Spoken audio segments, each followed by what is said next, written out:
মাঝে মাঝে মনটা যখন কিছু সাদামাটা খেতে চায়, তখন এই দেশি ট্যাংরা মাছের ঝালটা করাই যায় বেগুন দিয়ে।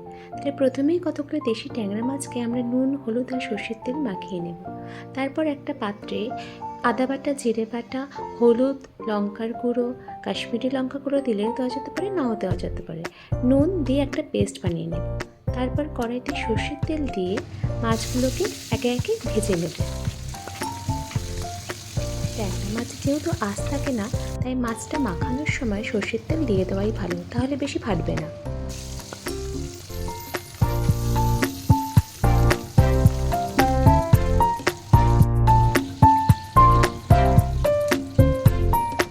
মাছগুলো তুলে রাখার পর ওই তেলেই বেগুনগুলো ভেজে নেব ভালো করে। বেশ একটু লাল লাল করে বেগুনগুলো ভেজে নিয়ে বেগুনগুলো তুলে রাখবো।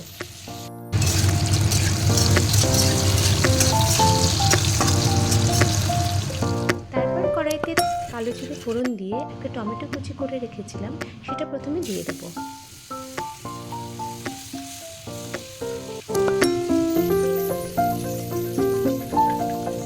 তারপর টমেটোটা যখন নরম হয়ে আসবে, তখন আগে থেকে বানানো পেস্টটাও দিয়ে দেবো, দিয়ে ভালো করে মিশিয়ে নেব।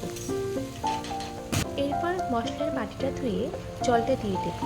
তারপর ভালো করে নেড়ে চেড়ে ঢাকনা দিয়ে 7 থেকে 8 মিনিট রেখে দেবো।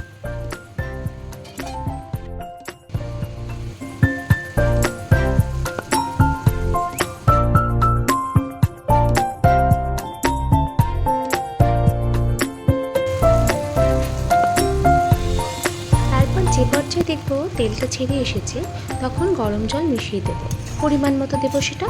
তারপর ঢাকনা দিয়ে 3 থেকে 4 মিনিট ওয়েট করব।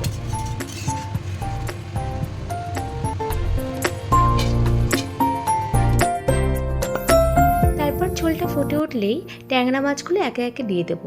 তারপর নেড়ে চেড়ে 2 থেকে 3 মিনিটের জন্য একটু ঢেকে দেবো।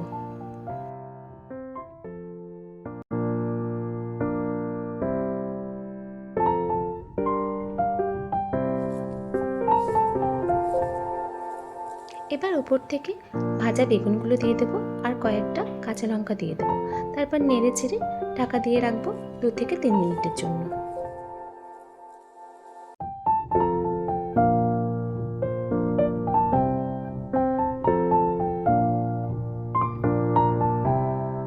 তারপর গ্যাস অফ করে ঢাকা দিয়ে একটু স্ট্যান্ডিং টাইম দিয়ে দিলেই তৈরি আজকে আমাদের চটজলদি বেগুন দিয়ে ট্যাংরার ঝাল।